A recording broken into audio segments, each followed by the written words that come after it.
Hey, this is Evan Marcotte, dating a relationship coach for smart, successful women. I'm excited about today's video. I'm always excited, but I'm particularly excited about today's video. It's probably going to be a little longer, added a little to it at the end. And this is Be the CEO of Your Love Life, High Value Dating for High Value Women, second day of the boot camp. And this one is on how to filter the right partners quickly. This is going to be an impactful video. First one, we were talking about why confidence is the foundation for love. Today, we're talking about something that's going to save you months or years of wasted time and heartbreak. Because let's be honest, if you're an attractive woman, you don't need more dates. You need better dates with better men. And the only way to do that is to learn how to filter men properly before you invest too much time, energy, or emotion in someone who's not worth your time, energy, or emotion. So this video is all about how to spot the right guys early, and more importantly, how to walk away from the wrong ones before you get attached. Sound good? All right. So this is a pattern that I've seen 1,000 times. You've probably lived a far too many times. You go on a date with a guy who seems great, two dates, three dates, something like that. There's chemistry. He's charming. You feel hopeful. It reminds you why you're in this game at all. And then something shifts and he starts to slow fade and he becomes inconsistent, or he pulls away, or he refuses to define the relationship, or refuses to escalate, or he sends mixed signals. And this is unfortunately the very nature of dating. But instead of walking away, you wait and you hold on because he has potential and attraction, and you don't meet many guys like this. So you invest more time and more hope and push away the other guys and wait for this guy to become the man you want him to be, despite all evidence. Way too many chances he receives, and you just hope he's going to come around. So, this is a pretty universal thing that people do. It's not just women, men do the same thing. I remember doing it back in the day. But it reminds me what a fool's errand that is to try to bank on someone's potential rather than their actions and their desires. You want a man who desires you. You want a man that you don't have to drag into a second date, a third date, taking down his profile, or a relationship. So I had a client. Her name was Lisa. She was a high-powered attorney, brilliant, successful, confident in every area except for love. So she meets this guy. He checks all the boxes. He's smart. He's ambitious. He's charming. After a few dates, like the story goes, he starts to get inconsistent. One week, he's all in. He's texting her every day. He's planning. Next weekend, barely hears from him at all. So instead of taking this as a sign of his inconsistency, his mixed signals, having a conversation, setting a boundary, she keeps telling herself, he's busy. I just probably just need to be more patient. And this is what happens when you date what you perceive a high value man. High value is not a high net worth man, even though that's attractive. A high value man isn't high value because he's impressive, because he's hard to pin down. That doesn't isn't what gives him value. A high value man is a good man because he has the following qualities. And this is where I want you to take notes. A high value man is high value because number one, he is emotionally intelligent, right? Lots of guys are busy, but a guy with integrity is going to communicate with you. He's going to call you and say, honey, I got a really crazy week at work where I'm going to be there until 10 each night, right? I'm not going to be available to you until the following Tuesday, but let's secure plans for the following Tuesday. Now we've got someone who has high integrity. He's emotionally intelligent to know that you need to hear from him to feel secure. He's not going to leave you feeling off balance. So there are busy men who are worthy partners, but they have to be emotionally intelligent to be good partners. Number two, high value man has high self-esteem. A lot of insecure guys would appear to be high value, but you can tell they're insecure because of how they conduct themselves in life. They need to put other people down. They need to brag about their accomplishments, right? A high self-esteem guy knows where he is. He's secure, right? And from that security, he's a giver. You're very used to dating guys who are takers. They're fine. They're fine when you come over, sex, dinner, disappear. That's a great arrangement for them. But a high self-esteem guy wouldn't want a woman who he could treat like that. He would want a woman who had healthier boundaries than that. You need to be that woman. Number three, he's a man of his word. A man of his word does what he says what he means. It's very easy for a guy to say, I really like you. I'm really attracted to you. I want to be with you. I'm falling in love with you. Are his actions matching his words? Right? Women often hang on to those words. But this one time he told me he never met anybody he had a stronger connection with. That's great. You haven't heard from him for 10 days. Like it doesn't matter if he said you had the strongest connection. What matters are his actions. That's why we take the CEO intern metaphor. It doesn't matter if the intern has a great resume. The good intern shows up early, stays late. That's how you know they're a good intern. They really want to do the good job for you. Number four, your high value man has a secure attachment style. Right? Secure meaning he knows how to form intimate relationships.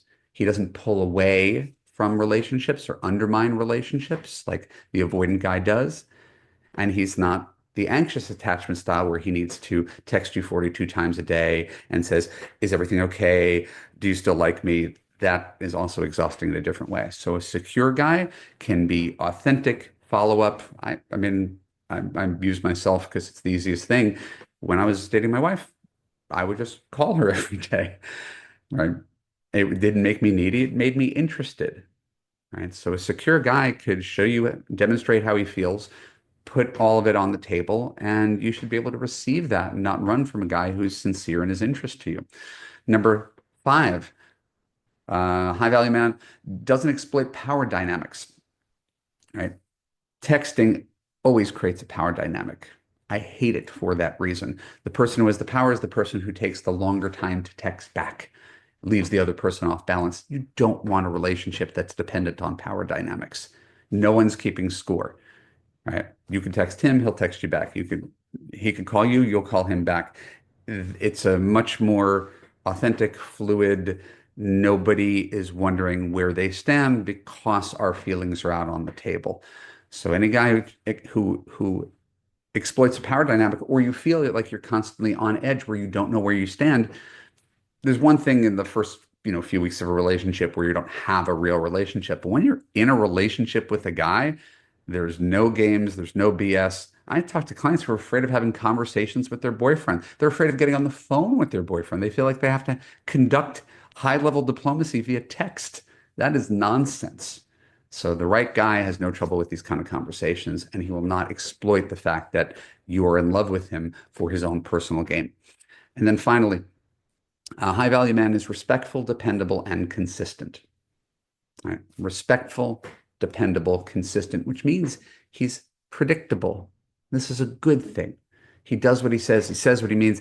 And women who like the dopamine hit of the roller coaster guy, I don't know where I stand. That's a ticket to madness if you're trying to do that for 40 years to be excited about the unpredictable guy. You want a guy who shows interest in you. He follows up right after the day to say he wants to see you again. He escalates the relationship at an organic pace as he gets clearer on whether he sees a future. So the one thing you can be sure of with a high value man, he never makes you feel like you have to chase him. So my client Lisa finally cut her guy off when she realized if a guy's this inconsistent in the first month of dating, he's showing you exactly what your relationship is going to look like in the future. So this is a shift you make right now. Not does he like me? Not do I like him? But is he showing up in a way that works for me? So you're the CEO of your own company. You're hiring for the role of future husband. So there's going to be a bunch of guys, they're just not qualified. Right. 90% of guys unqualified for the job of husband. So most of our filtering is about saying no to the wrong men, even if they're cute, even if they're smart, even if they're successful, even if they're interested in you. So this is the real meaty part. I like talking about the high value man, but this is the real meaty part. There are three filters I use to help women assess men in the first few weeks together. One, flat out say no to men who have obvious red flags. You can go to evanmarckatz.com/10 men if you want to get this special report. I made a PDF with this, but I'm going to run down what's in the special report so you don't have to necessarily do it. These are the men that you say no to right up front. Too busy, player, confused about where he is in life, only sends text messages for over a month, ghosts, recently divorced, like ink is still drying, long distance, guy with potential who never realizes his potential, guy with addiction problems, guy who says he never wants to get married again, if you want to get married again. All right. So this isn't all men. I know people say that. Oh my God, Evan, that's all men. It's not all men, but it is a lot of them. It might even be a majority. So instead of making excuses for all of these guys who are all landmines, right, dead ends, and wondering why things never work out with that guy, pass on those guys in the first few weeks. Don't sleep with them. And you're never going to get heartbroken by one of them ever again. A huge part of getting what you want is saying no to things that don't have a chance in hell of working. That's filter number one, saying no to those guys. Second filter, assess a man, and I've talked about this before, after the first date based on three different feelings. Women need to listen to their feelings more, right? These are comfort, fun, and attraction. If he scores less than 6 in any one category, no second date. You don't have to talk yourself into second dates with anybody. All right. So if there's a guy you don't find remotely attractive, your attraction is a 3, you don't go out with him just because he's nice or because he's rich. Right. If you go out with a guy who's gorgeous, but you don't feel really comfortable, you get some sort of ick because you can't relax and be yourself, no second date. Healthiest relationships are the ones which feel like the time that you met your best girlfriend. Right? You met your best girlfriend, and you're like, oh my God, I know we're going to be friends. That organic feeling, right? That connection where you just don't want the conversation to end is the best predictor about whether you're going to have a chance at a future with someone. So pay attention to comfort, fun, and attraction. If he falls short on a first date with any one of them, no second date, no time wasted, no heartbreak.